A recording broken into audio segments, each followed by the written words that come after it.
Jo soc Nete Vericat, soc el tècnic de Patrimoni i Turisme de l'Ajuntament d'Ulldecona, director del Centre d'Interpretació d'Art Rupestre a Brics de l'Ermita, just aquí baix, i ideòleg i coordinador tant de jornades musicals a l'Ermita de la Pietat com dels cicles secrets.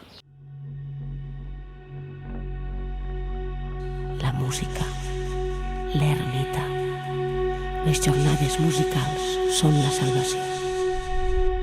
És una necessitat vital l'amor per la música i l'interactuar amb la música ja des de ben menut. Jo no soc músic, però sí que m'encanta degustar la música, compartir-la i sobretot d'alguna forma fer-la extensible per a que la gent pugui degustar-la.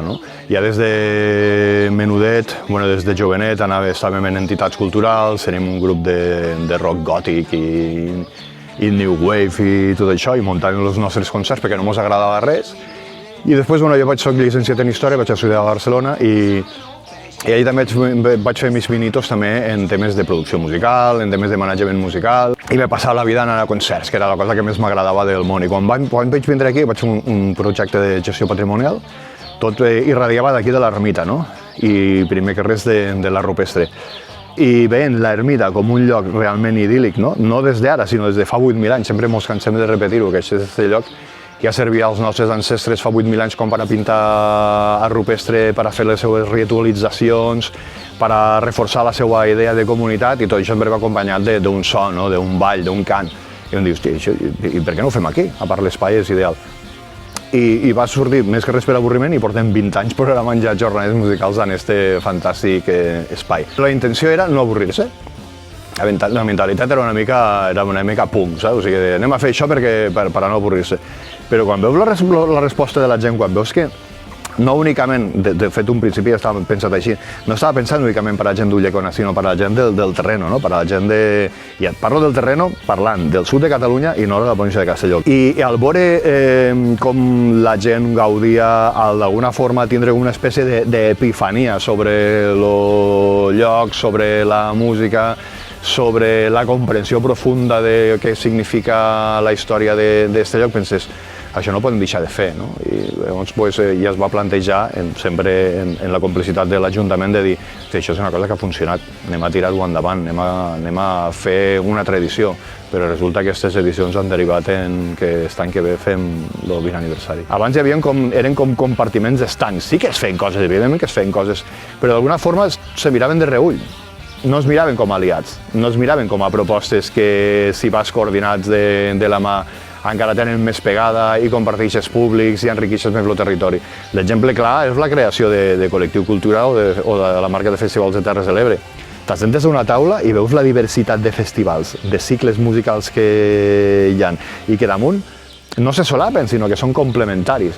I penses, uau, això era algo que faltava abans, i que gràcies a diferents iniciatives, ja no vull dir només jornades musicals, sinó jornades musicals i molts d'altres, per exemple, jo què sé, Eufònic com a altre festival veterà, o Músiques en Terres de Cruïlla, o la bomba de les nits de Tírica, que no sé si ho coneixo, però vos ho recomano encarecidament, tot això ajuda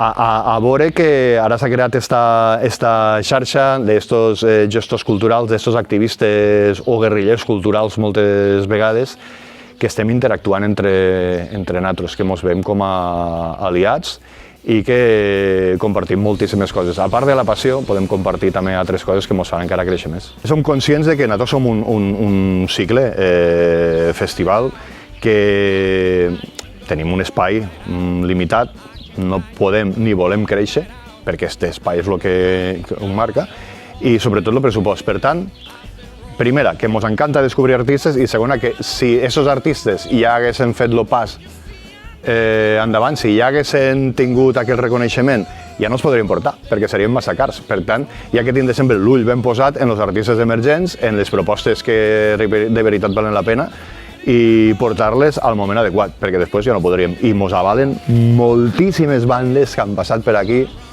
que no es coneixien i que ara, mira, aquesta matí estava esmorzant i estava mirant l'anunci de l'Adam en què sortien los Derby, Burrito, Motoreta, Cachimba, estos fent l'anunci de l'Adam, no? I estos van estar aquí, entre moltes altres bandes, és una cosa que mos omple d'orgull. Secrets era, quan no es dia Secrets i no tenia la ubicació a l'oficina de turisme, que és l'antic molí de César Martinell, sempre era algo que teníem allà a un remanent, no? Perquè hi havia tantes propostes interessants que no totes tenien cabuda aquí. I mira tu, a la pandèmia, quan tot Déu estava en totes les restriccions, queda't a casa, no sé què, no sé quantos, ai, que xungo és tot, però m'avorrixo a casa, doncs vam dir, mira, dins de les possibilitats que tinguéssim anem a crear un cicle adaptat a lo que pugui passar. Secrets és fill de la pandèmia. La intenció era fer-ho només 1 o 2 anys, els cicles secrets, però va funcionar tan bé, l'Ajuntament va confiar en el criteri de jornades musicals que anem per la 4a edició. Podem esperar coses molt inesperades, que és el que ens agrada que passe, no? Perquè el cartell està fet, molta gent pensa és que no guardeu una línia estilística. No, per què tenim que guardar una línia estilística? No volem guardar una línia estilística, o sigui, el ventall musical és enorme, no? Aquí fem rock and roll, fem jazz, fem rumba, fem electrònica, fem experimental, fem de tot.